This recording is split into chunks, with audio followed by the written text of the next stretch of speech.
Dans cette capsule vidéo, nous vous indiquerons comment naviguer et explorer le contenu de votre code criminel en ligne. Pour naviguer à l'intérieur de ces différentes sections, nous nous dirigeons à la gauche de l'écran dans la section de la table des matières et sous la section Juris, dans la section Charte et droit pénal, vous retrouvez votre code criminel en ligne. Avant d'en observer le contenu, attardons-nous aux Nouvelles Express.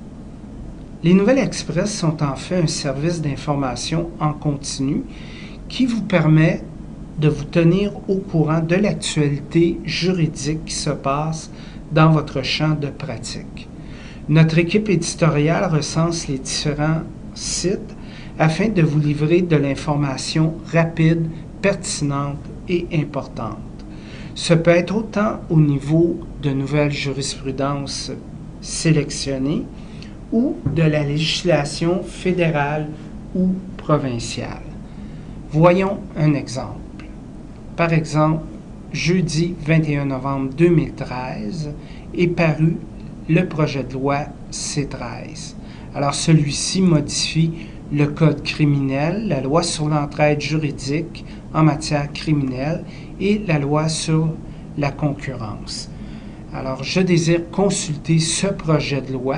Alors, à chaque fois que je vois des liens soulignés en bleu, c'est ce qui me mène au document ou à un autre endroit où on va retrouver de l'information. Alors, je clique sur le petit lien souligné en bleu et va apparaître ce projet de loi. Alors, tous nos documents, habituellement, dans les Nouvelles Express, vont se retrouver sous format PDF. Alors, si vous désirez enregistrer ou imprimer, à ce moment-là, il faudra prendre la barre d'outils d'Acrobat. Ces nouvelles sont archivées durant une période de 60 à 90 jours afin d'être traitées et analysées par notre équipe éditoriale et être intégrées par la suite dans votre banque de référence. Ouvrons maintenant notre code criminel. Donc, pour fermer la section des Nouvelles Express, je clique tout simplement sur le petit moins qui me permet de fermer ce niveau. Donc, j'ouvre ici la section en faisant éclater par le petit plus le code criminel. Alors, première observation, les mises à jour récentes. C'est ce qui va vous permettre de voir ce qui a été ajouté aux mises à jour dans la publication. Comme par exemple ici, ça peut être des entrées en vigueur de loi, d'articles de loi qui ont peut-être été modifiés, remplacés. Alors à ce moment-là, il est intéressant d'aller consulter ces articles-là en question. Par exemple, l'article 673 provenant du projet de loi C37 a été modifié le 24 octobre dernier. Alors à ce moment-là, je clique dessus. Alors je retrouve la définition, un lien vers l'historique de la loi et enfin les références au niveau de dispositions corrélatives ou d'annotation de jurisprudence. Je désire également voir l'article en anglais. Alors à ce moment-là, je vais cliquer tout simplement sur le numéro de l'article pour avoir sa version anglaise. Et pour revenir à la version française, je fais le chemin inverse en recliquant sur le numéro de l'article.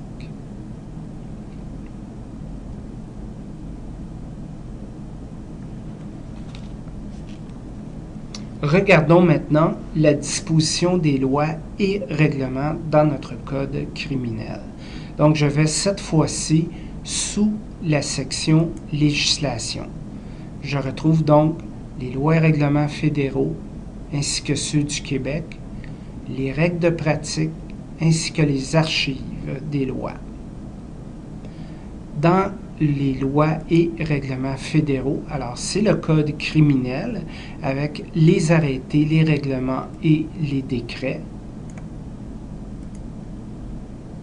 Au niveau du Québec, le code de procédure pénale, la loi sur la police, le code de déontologie et différents autres articles ou lois, règlements connexes pertinents au code criminel.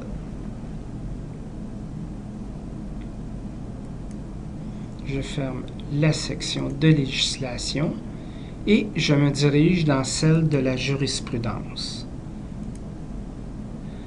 Et ici, au niveau de la jurisprudence, j'ai 3 sections distinctes qui me sont présentées. Tout d'abord, les annotations. Ici, les auteurs ont voulu faire ressortir les faits de l'arrêt. Donc, par exemple, ici, c'est classé par loi. Et si je voudrais voir, par exemple, en dessous, j'irai sur l'article en question. Par exemple, dans la loi sur les armes à feu, je désire voir une annotation de jurisprudence en vertu de l'article 55. Donc, je clique dessus et ici, je vais avoir mon annotation. En ce qui a trait au résumé archivé, la table des matières va vous sauver beaucoup de temps dans votre recherche de résumé archivé, car ici, elles vont vous être présentées. Donc, ici, par ordre alphabétique. Donc, on a un sujet d'ordre général et qu'on désire retrouver certains résumés de jurisprudence. Alors, on peut utiliser la table des matières à ce niveau. Comme par exemple, dans le cas d'agression sexuelle, on a vraiment ici tout la jurisprudence de 2001, 2005, 2002 qui a été rendue dans ce cadre-là.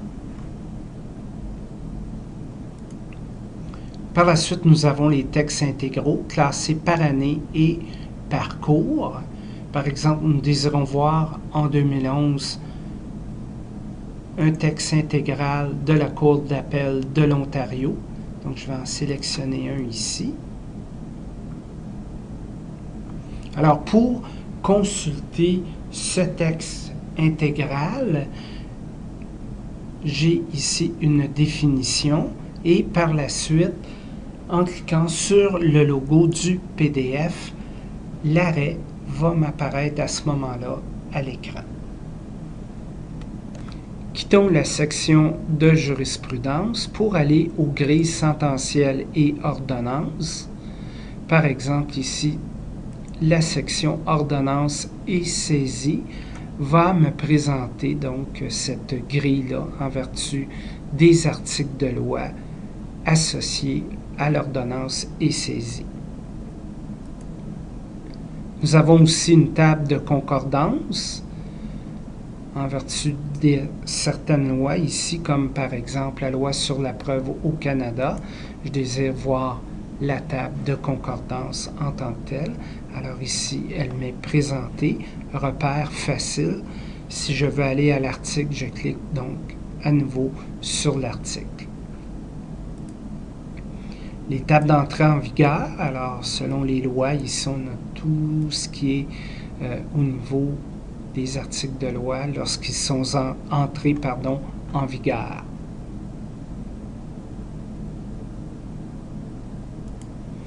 Par la suite, nous avons certains formulaires comme la demande de destruction du plumitif. Alors, celui-ci est reproduit de façon électronique. Il s'agit tout simplement de l'imprimer et de le remplir par la suite. Et dernière section, et non la moindre, l'index de recherche.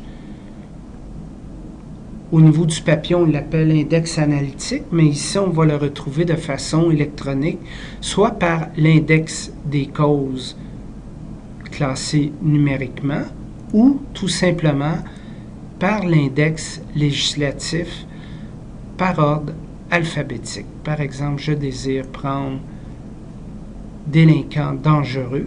Alors à ce moment-là, je clique tout simplement sur le sujet et d'un seul coup d'œil, j'ai toute l'information pertinente à ce sujet en vertu des paragraphes ou articles de loi. Dans certains cas même, on va vous dire, par exemple ici dans le sujet des faux mandats, d'aller voir aussi le mot mandat pour vous donner donc plus d'informations à ce niveau. Donc si vous avez une recherche à faire avec un sujet d'ordre général, je vous recommande fortement d'utiliser dans un premier temps l'index. Alors voilà, je vous ai donc présenté le contenu de votre code criminel en ligne.